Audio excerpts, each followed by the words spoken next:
started with a single sentence. One off-the-cuff remark that sent shockwaves through the entire political landscape.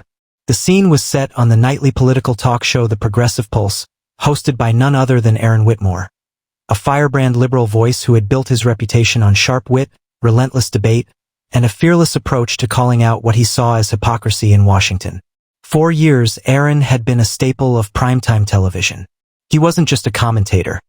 He was an icon to millions of progressive viewers who tuned in nightly to hear him take on conservatives, corporations, and, more recently, the Leavitt administration. But what happened on that fateful night would not only change his career but also ignite one of the most divisive media scandals of the decade. It was a Thursday evening broadcast, and Aaron was in the middle of a fiery segment about White House Press Secretary Karoline Leavitt. Ever since she had taken over the role, she had been a controversial figure, young, sharp, and unflinchingly conservative. Many on the left saw her as a mouthpiece for an administration they despised, while those on the right hailed her as a rising star. Aaron had criticized Leavitt before, but this time was different. His commentary wasn't just biting, it was personal. And then, the words that would cost him everything slipped out. You know, it's almost impressive how Karoline Leavitt stands up there every day and spins reality like a carnival act. I swear, if gaslighting were an Olympic sport, she'd have more gold medals than Michael Phelps. But let's be honest.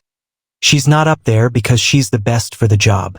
She's up there because the administration knows that if you put a young, polished, blonde conservative on stage, certain audiences eat it up. It's all optics. If she were saying the exact same things but didn't fit the ideal image of a Republican darling, she wouldn't last a week.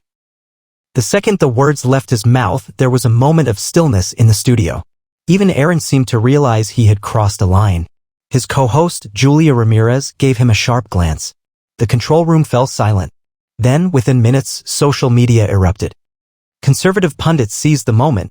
Did a liberal host just suggest Karoline Leavitt only got her job because of her looks? This is outright sexism, tweeted a well-known right-wing radio personality. Within hours, Fox News had dedicated entire segments to dissecting Aaron's remarks, calling them the height of liberal hypocrisy. Even some progressives were uneasy. We fight against these kinds of attacks when they're directed at liberal women. We can't be hypocrites now, one feminist columnist wrote. As the backlash grew, advertisers started to take notice. By the time Aaron woke up the next morning, 3 major sponsors had already pulled their ads from the Progressive Pulse. The writing was on the wall.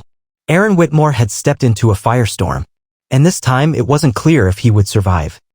Aaron Whitmore sat in his Manhattan apartment, his phone buzzing nonstop.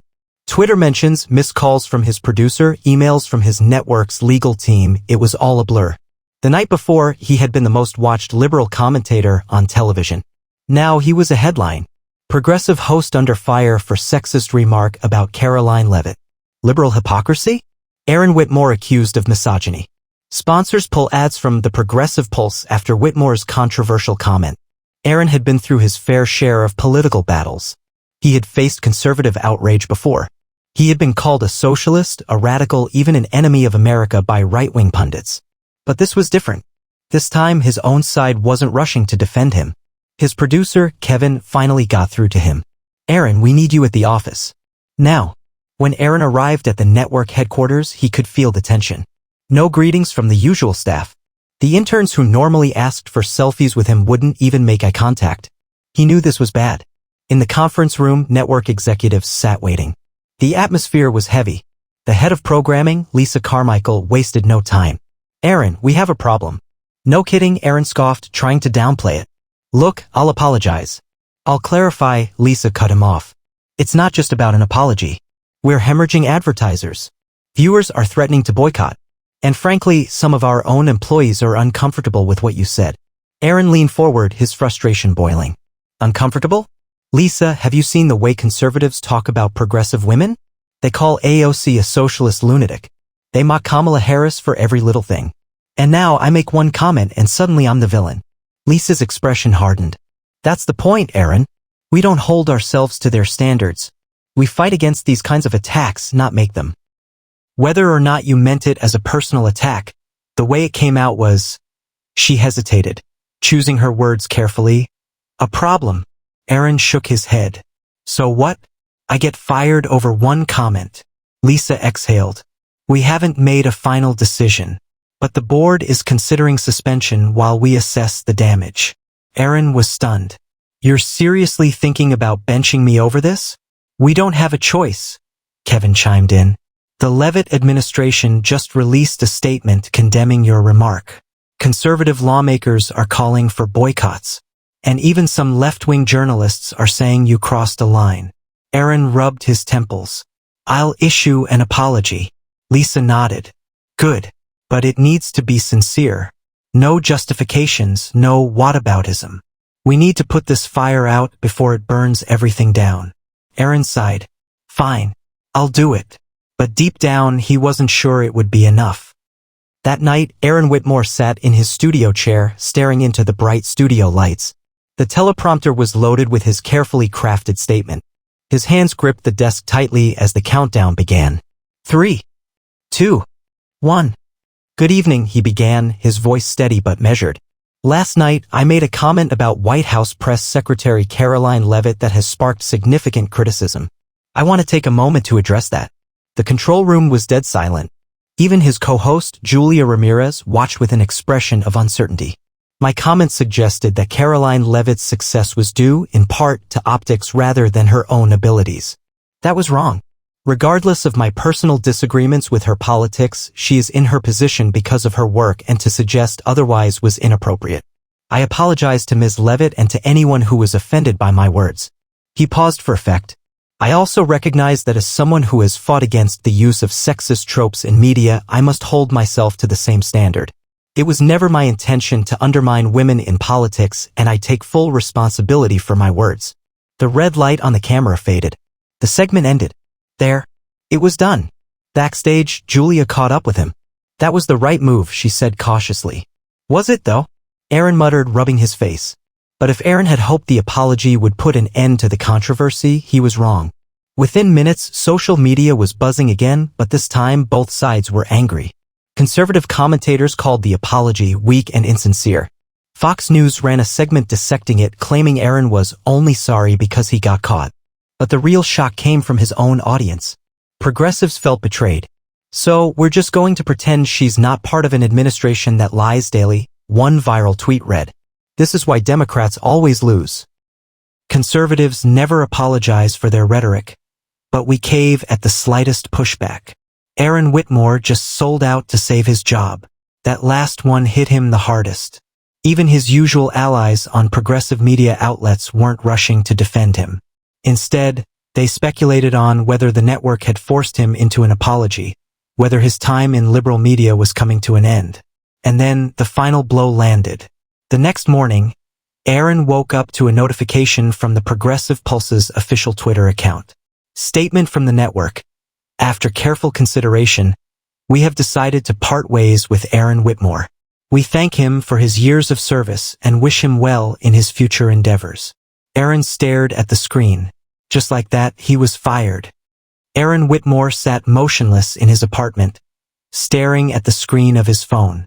His inbox was overflowing with messages, some from friends offering support, others from former colleagues keeping their distance.